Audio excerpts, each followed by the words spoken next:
Yes दोस्तों, so last दो term जो हमने सीखे थे वो थे डेटर्स एंड क्रेडिटर्स।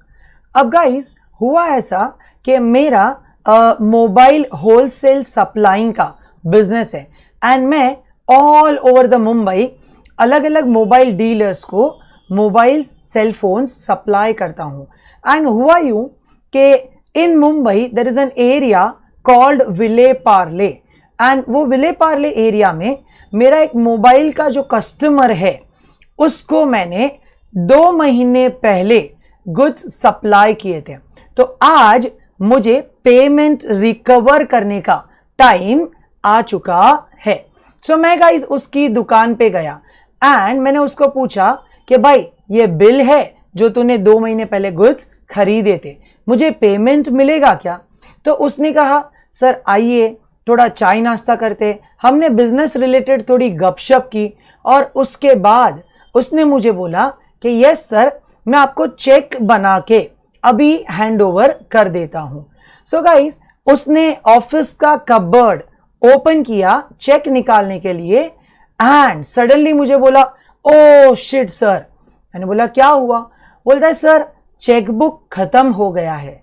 सो मैंने उससे पूछा कि कब तक चेकबुक आ जाएगा? तो उसने मुझे कहा कि सर आप तो सीए हो, आपको मालूम ही होगा कि बैंक में चेकबुक के लिए रिक्वेस्ट करने के बाद, एप्लीकेशन देने के बाद विद इन 5 वर्किंग डेज वो चेकबुक मेरे पास आ जाएगा। पर सर वीकेंड्स भी बीच में आ रहे हैं तो आप अराउंड 1 वीक के बाद मेरे पास पेमेंट लेने आ जाइए। मैंने कहा बहुत बढ़िया।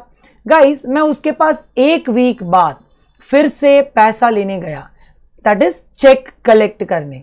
तो उसने वो चेक बना के रेडी रखा था और उसने मुझे हैंड ओवर भी किया। बट जब मैंने केयरफुली चेक को ऑब्जर्व किया तो वो चेक पे 2 नाम लिखे थे, दैट इज वो चेक जॉइंट अकाउंट का था। And guys for your knowledge, joint account का जो चेक होता है उसमें 2 अलग अलग पार्टीज जिनके नाम लिखे रहते हैं चेक के ऊपर, वो दोनों का सिग्नेचर कंपलसरी होना चाहिए, तो ही वो चेक्स बैंक्स क्लियर करेंगी, बैंक्स वो चेक्स पास करेंगे। तो मैंने उसे कहा कि भाई इसमें तेरे ब्रदर का नाम तो है बट उसका सिग्नेचर नहीं है। तो वापस उसने मुझे कहा ओ शिट सर, मेरा ब्रदर जो है वो तो हमारे home town native out of station गया है सर। मैंने बोला अब कुछ गड़बड़ है, तू मुझे ये बता फाइनल पेमेंट कब तक देने वाला है? तो उसने कहा sir I promise, I assure you, आप 4 दिन के बाद आ जाइए, मेरा ब्रदर ऑलरेडी आ गया होगा, मैं उसका सिग्नेचर करवा के रेडी रखूंगा। मैंने बोला ठीक है, क्योंकि बिजनेस में पेशेंस बहुत रखना पड़ता है गाइस। तो 4-5 दिन बाद मैं फिर से उसके पास पैसा वसूल करने गया एंड तब मैंने देखा तो दुकान का बोर्ड गायब, शटर डाउन हो गया था। आजू बाजू वाले लोगों से पूछा कि किधर गया? तो बोलता है सर पार्टी उठ गया। अरे बाप रे, बराबर। अब मैं क्या करूं? मेरा पैसा जो है बच्चों मुझे उससे रिसीव करना था, मतलब वो मेरा डेटर था, बराबर। बट इतनी कहानी सुनने के बाद आपको लग रहा है कि मेरा पैसा मुझे मिलेगा? कि सर आपका पैसा डूब गया। यस बच्चों, यू आर राइट, मेरा पैसा डूब गया एंड मुझे बिजनेस में लॉस हो गया, एक प्रकार का मेरा एक्सपेंस हो गया गाइस, बराबर। अब बच्चों मेरा आपसे क्वेश्चन है कि ऐसी सिचुएशन में क्या करना चाहिए? ओके, कुछ ही मिनट बाद मैं आपसे आंसर एक्सपेक्ट करता हूं, बट अभी जो हमने सीखा वो टर्म का नाम है बैड डेट्स। ओके, तो मैं आपको ये पूछना चाहता हूं कि मेरा ये जो डेटर था, जो कस्टमर था, वो अच्छा इंसान निकला कि बुरा इंसान निकला?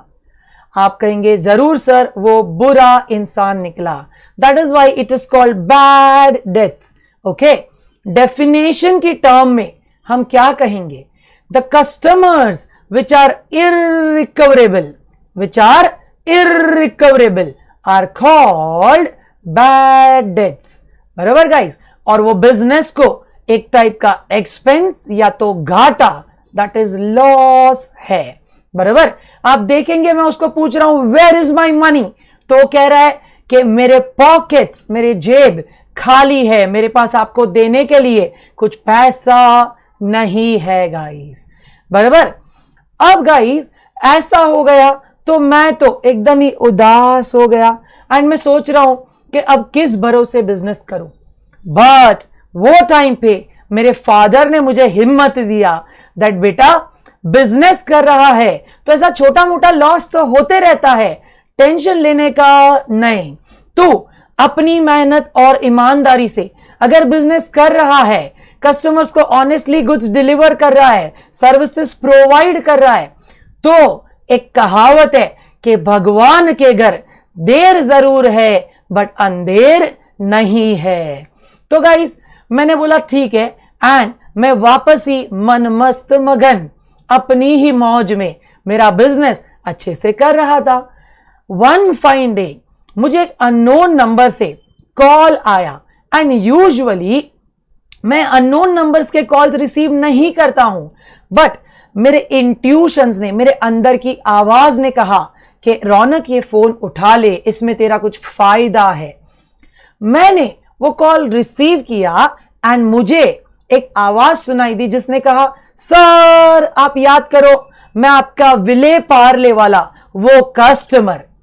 इतना ही सुनते बच्चों मेरा ब्लड बॉईल हो गया एंड मैंने उससे कहा कि अरे डैश डैश तू मेरा पैसा लेकर भाग गया था, कहां गायब हो गया था। बोलता है सर आप मुझे प्लीज माफ कीजिए, आई एम वेरी सॉरी, वो टाइम पे 4 years बिफोर मेरा टाइम खराब था सर, बट मेरा नियत खराब नहीं है एंड दैट इज वाई मैं आपको आपके पैसे लौटाना चाहता हूं, वापस देना चाहता हूं। गाइस आप कहेंगे कि सर क्या बात है, ये तो चमत्कार हो गया, अनबिलीवेबल हो गया, बट मेरा आपको क्वेश्चन है कि मैं उसको क्या कहूं, चल चल जाने दे अभी रात गई बात गई, कि सर आपके हक का पैसा है, मेहनत खून पसीने का पैसा है, तो उसे रिसीव करना चाहिए। Absolutely right guys. बट आप मुझे बताइए गाइस, क्या ये पैसा मुझे वापस मिलेगा, ऐसा मैंने मेरे हेवनली ड्रीम्स में भी कभी सोचा था या नहीं? तो आप कहेंगे सर बिल्कुल नहीं। हां बच्चों मैंने भी नहीं सोचा था, but this is the most unexpected recovery. Okay guys, it is a sudden income और गेन टू माय बिजनेस।